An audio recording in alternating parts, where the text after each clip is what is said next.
Hello and welcome to this Thursday edition of the World Report. I am Arjun, Samar, Mahendran. Let's take a look at what's making headlines around the world.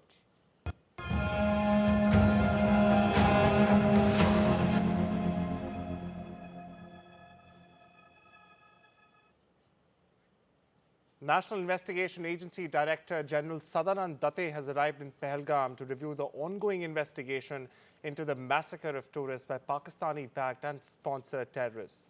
Now, he's accompanied by top NIA officials. Investigators have so far identified 3 terrorists responsible for the dastardly attack. However, 9 days since the incident, counter-terror ops in Pahalgam are yet to yield the desired results. So far, for perspective, the NIA and the intelligence agencies have interrogated more than 2,500 individuals in connection with the case. And currently, 186 people remain in custody for further questioning, emphasizing on the scale and the sheer intensity of this probe.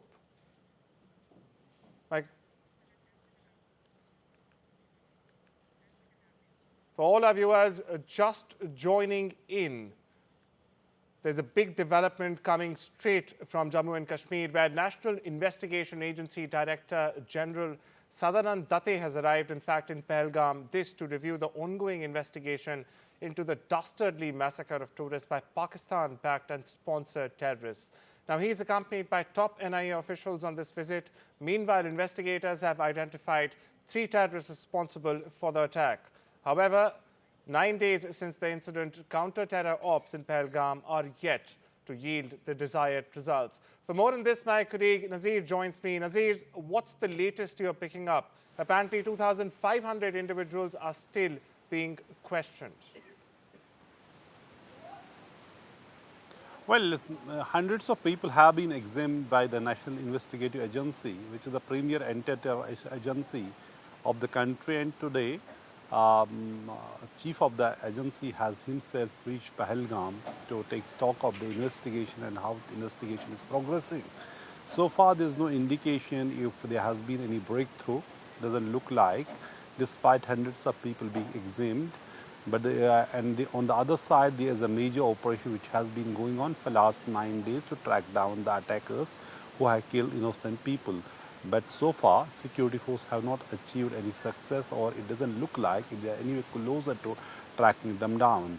This is an attack which has shaken everybody, and people of Jammu and Kashmir in the valley, in Pahalgam in particular, have shown that they are on the side of the victims, not the terrorists, not the attackers. So that is the thing why I have seen now chief of this NIA in Pahalgam to see what best can be done. It also shows the seriousness and importance of this investigation for the NIA and the country, because when you have to build the case, you need a foolproof investigation to expose the whole conspiracy and its links that may be with the Pakistan.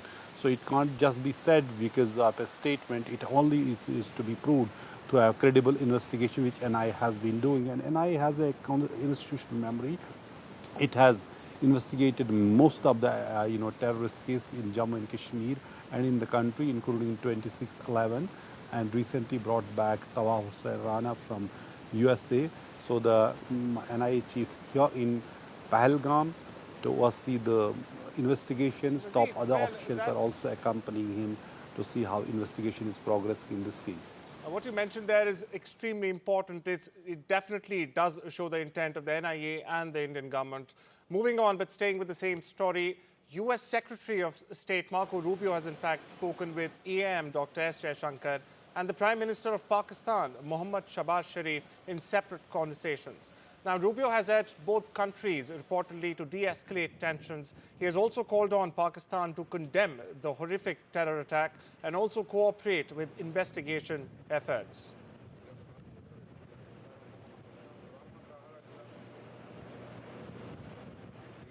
And US President Donald Trump has said that Canadian Prime Minister Mark Carney will in fact visit the White House within the week, aiming to kickstart new trade talks. Now, Trump revealed that Carney called him to propose a deal shortly after his recent election win. And what's more, while congratulating Carney, Trump noted Canada's election results sent a mixed signal due to their narrow margin. The planned meeting marks a potential reset in US-Canada relations, with both leaders under pressure now to deliver economic stability amid political uncertainty and raging political uncertainty at that. My colleague Maha Siddiqui, meanwhile, brings us the latest straight out of Vancouver. US President Donald Trump has revealed that Prime Minister Mark Carney of Canada will be traveling to the White House in less than a week, and the two sides will then negotiate a new economic and security agreement. The revelation comes after it was clear that Mark Carney would become the Prime Minister again, getting a full term after the election. The two sides also spoke to each other on Tuesday, and details of that were given out by President Trump when he spoke to reporters in the Oval Office. He seemed to indicate that the conversation between the two leaders was cordial and that Mark Carney told Donald Trump, "Let's make a deal." Now, this comes in the backdrop of the heavy tariffs that have already been imposed by the US administration against Canada, and the annexation threats against Canada as well. It's not clear whether Donald Trump raised the issue of Canada being the 51st state of the United States, but we do know that in the previous conversation on the 28th of March, Donald Trump did raise this issue, to which Mark Carney had said that this never was and never will be on the table, and that the two sides, if they negotiate any agreement on the economic or security front, will be as two sovereign nations. This is a statement that has been repeated by Mark Carney even in his victory speech, though he did warn the voters and the people of Canada that the next few years could be difficult in view of the pressure that is coming in from the United States. And staying with Canada, Prime Minister Mark Carney has in fact also spoken with Ukrainian President Volodymyr Zelensky, pledging continued support, in fact, for Kiev's sovereignty, as he calls it. The two leaders agreed that a long-lasting peace must also include Ukraine at the negotiating table. Zelensky, meanwhile, also congratulated Carney on his recent election victory.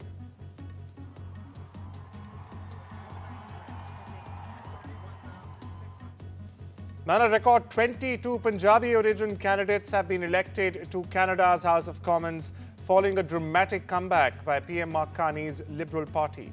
Now, key winners include Anita Anand, Bardish Chaggar and Ruby Sahota, while Brampton also saw a fierce contest with 5 ridings going on to Punjabi candidates. The Conservative Party, on the other hand, also made gains, with Punjabi leaders like Amarjeet Gill and Tim Uppal winning key seats. Notably, NDP's Jagmeet Singh lost in his Burnby Central seat, with the party now losing its official National Party status, which for prospective viewers requires any political party to win a minimum of 12 seats. Now, this marks the highest ever representation of Punjabis in Canada's federal parliament. My colleague Parmeshwar Bava, in fact, takes you through who rose, who fell, and why is this not just another Canadian story. From Ludhiana's lanes to Canadian legislatures, the Punjabi footprint on Canada's political map is now bold, brazen, and bigger than ever before. In a record-breaking turn of events, 22 candidates of Punjabi origin have secured seats in Canada's House of Commons. Yes, 22. That's more than 6% of Canada's entire parliament now speaking, voting, and leading with Punjabi roots. And no, this isn't just a Brampton story anymore. Brampton, though, has always been Desi turf, but this time it's become a full-on political battleground. Let's just break it down for you. Ruby Sahota, who's a Liberal, trounced Amandeep Judge, a Conservative in Brampton North. Maninder Sidhu, a Liberal, beat Bob Dosanjh, a Conservative in Brampton East. Amandeep Sohi, a Liberal, outpaced Taran Chahal, a Conservative in Brampton Centre, but not all seats stayed red.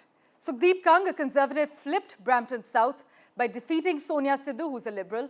And in a big blow, Kamal Khera, the Liberal Health Minister, lost to Amarjeet Gill, a Conservative, in Brampton West. That's actually 5 out of 5 Brampton ridings, with Punjabi names battling it out, and both parties walking away with wins and some with bruises.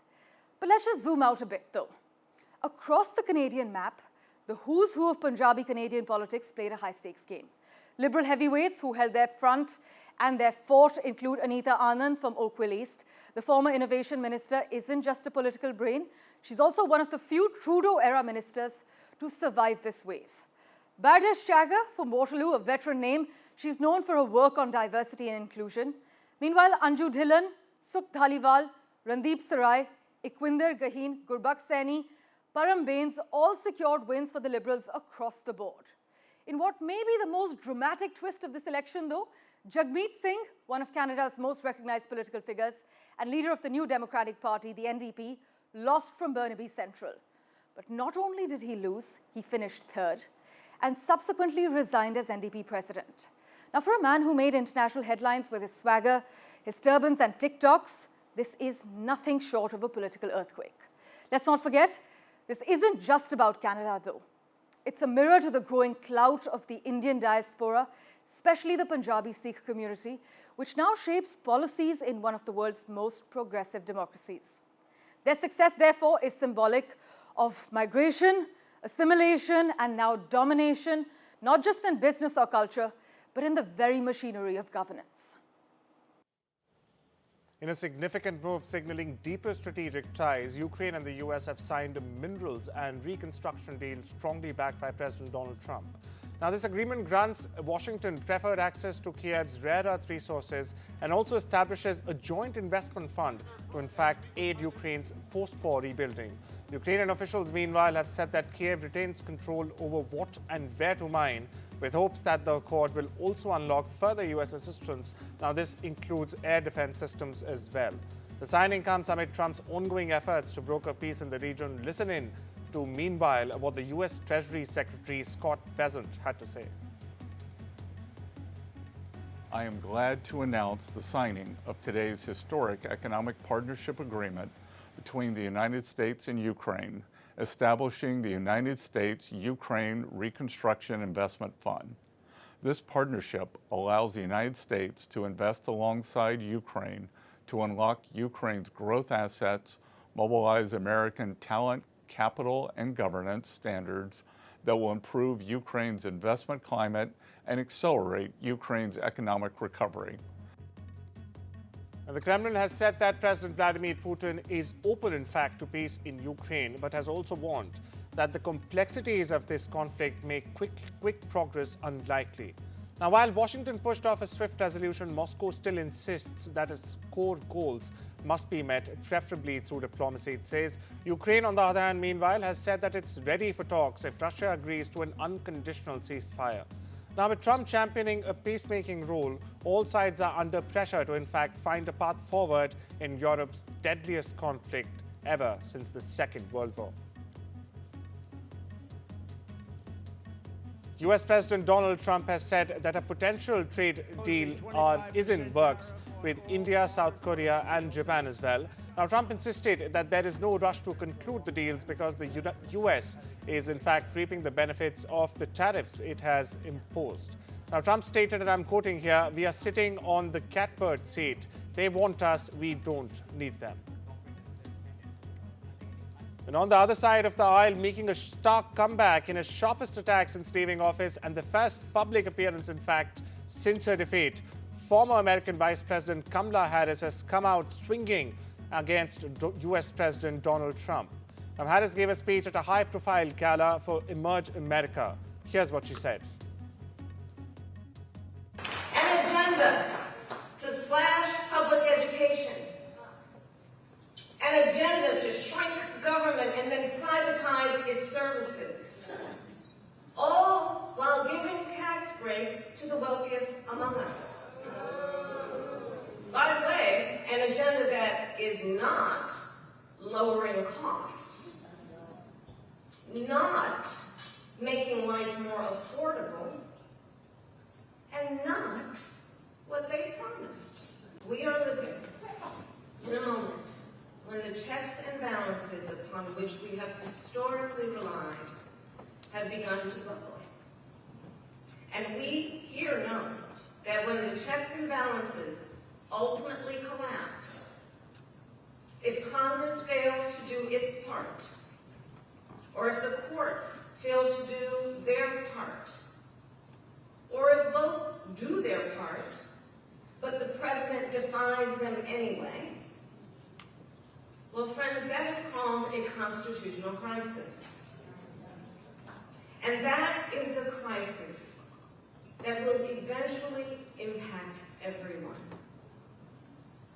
Because it would mean that the rules that protect our fundamental rights and freedoms, that ensure each of us has a say about how our government works, will no longer matter. The federal judge has ordered the release of Mohsen Mehdavi. He's a Palestinian student at Columbia University who was detained by U.S. immigration authorities over his participation, in fact, in pro-Palestinian protests. The judge ruled that Mehdavi poses no danger of flight risk and compared the political crackdown to past eras of U.S. overreach. Mehdavi, meanwhile, who was arrested while pursuing U.S. citizenship, now plans to challenge, in fact, his deportation. His case has become a flashpoint in growing tensions over student activism and the Trump administration's immigration policy. Over in West Asia, Israel has carried out a rare military strike inside Syria, targeting what it calls an extremist group, attacking the Druze community. Now, the move follows deadly sectarian violence that erupted near Damascus this week itself. Israeli leaders have said that it was a warning operation to protect Druze lives as the conflict continues to destabilize Syria's interim government.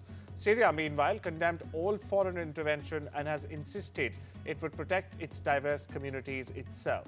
The strike killed at least one member of Syria's security forces, further raising regional tensions across West Asia.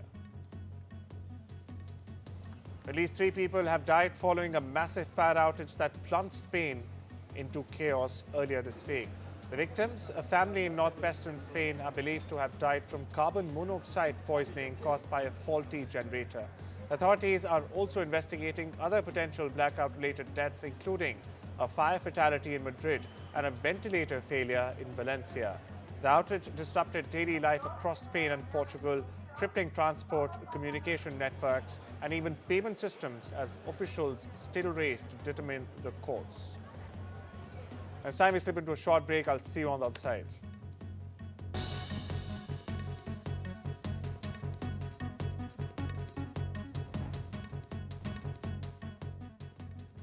Welcome back. You're watching The World Report. On to some business news now. Tesla has in fact rubbished claims that the company is looking for a replacement for CEO Elon Musk. In a statement, the EV manufacturing giant said that the report is absolutely false. It's a farce. Reacting to the report, Musk took to X and attacked the Wall Street Journal for its report, underlining that it was a bad breach of ethics and a deliberately false article. Now, reports suggest that Tesla board had contacted recruitment firms to initiate a CEO search, a claim vehemently denied by the American company. Tesla also added that the board is highly confident in Musk's ability to lead the team. A U.S. judge that ruled that Apple violated a court order aimed at boosting competition in its App Store. Now, the ruling stems from legal battle with Epic Games. Yes, they're the makers of the popular game Fortnite. Judge Vion Gonzalez-Rogers accused Apple of misleading the court and referred the tech giant and a top executive to federal prosecutors for a criminal contempt probe. Now, Apple denies any wrongdoing and plans to appeal, but the decision marks a major legal setback for the iPhone manufacturer. Amazon has announced a $4 billion plan to expand its rural delivery network across the U.S. by 2026. Now, this expansion will triple its coverage, adding 200 new delivery stations and creating at least 100,000 additional jobs. It's a part of Amazon's push for faster shipping to small towns, aiming to cut delivery times in half and increasing annual packaging volume by over 1 billion. The move also comes as Amazon prepares to release its quarterly earnings. The U.S. economy shrank 0.3% in the first quarter, its first contraction in 3 years now. The decline was largely due to a flood of imports as companies rushed to beat tariff hikes. Despite slower consumer spending, business investment stayed strong. The data comes as confidence in President Donald Trump's economic strategy wanes, with rising inflation and uncertainty clouding business forecasts. In In the world of sports, Punjab Kings captain Shreyas Iyer was fined rupees 12 lakhs for a slow over rate during the team's win against Chennai Super Kings. Though the side triumphs in a high-scoring thriller, BCCI penalised Iyer for breaching IPL's code of conduct. Staying with the IPL, five-time champions Chennai Super Kings or CSK have been knocked out of this year's IPL edition playoff contention after their 8th loss. That's correct, a middle-order collapse and slow scoring rate doomed their chase despite Sam Curran's valiant 88 runs. On the F1 track, Oscar Piastri's stellar F1 season has given Australian motorsport a major lift. Officials have in fact said that his rise is inspiring young talent and also boosting participation, with hopes now high for a maiden world title win.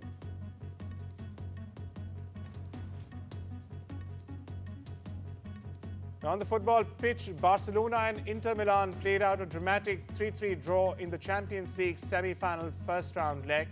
Teen star Lamine Yamal, meanwhile, made history as the youngest semi-final scorer, with both sides trading stunning goals in a classic encounter. In the world of entertainment, as Tom Cruise gears up for his final outing as Agent Ethan Hunt, New York's Museum of Moving Image is celebrating the legendary Mission Impossible franchise. Titled Mission Impossible Story and Spectacle, the exhibition showcases props, costumes, and jaw-dropping stunt sequences from all his 8 films.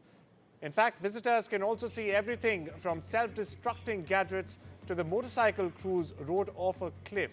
The exhibit, created in collaboration with Paramount Pictures, runs through the end of 2025.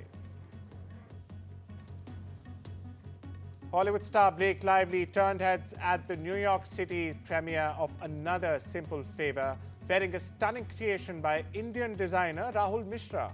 Now, the actress donned a black 3D embroidered pencil skirt from Mishra's Spring-Summer 2025 collection, and she paired this with a sleek crop top. With floral applique, intricate tool work, and shimmering embellishments, the look blended edginess with elegance. Lively completed her outfit with gold jewelry, soft glam makeup, and fierce Louboutin heels, bringing a touch of India to the Hollywood red carpet in serious style, as they say. And Chanel presented its Cruise 2025-26 collection at the Villa Est on the shores of Italy's Lake Como. According to the fashion house, the collection is an ode to cinematic glamour and to the joy of getting dressed up to be noticed. Strings of beads, black sunglasses, and long gloves, sequins and lame feature in the collection. Taffeta ball gowns, backless jumpsuits, and long capes are mean to lean a carefree elegance and a spirit of celebration throughout the collection. Windsworn Susan Sarandon and Lorraine Bracco walked the red carpet in New York for the premiere of Nona's. Now, Warren stars as a man who loses his beloved mother and decides to honor her. How does he do this? Well, by opening an Italian restaurant with actual grandmothers, or nonnas in Italian as they're called. And they are chefs at his restaurant. Now, Warren said he was moved by the story and how it equates food with love. That's all we have for you today. Take care and have a wonderful afternoon.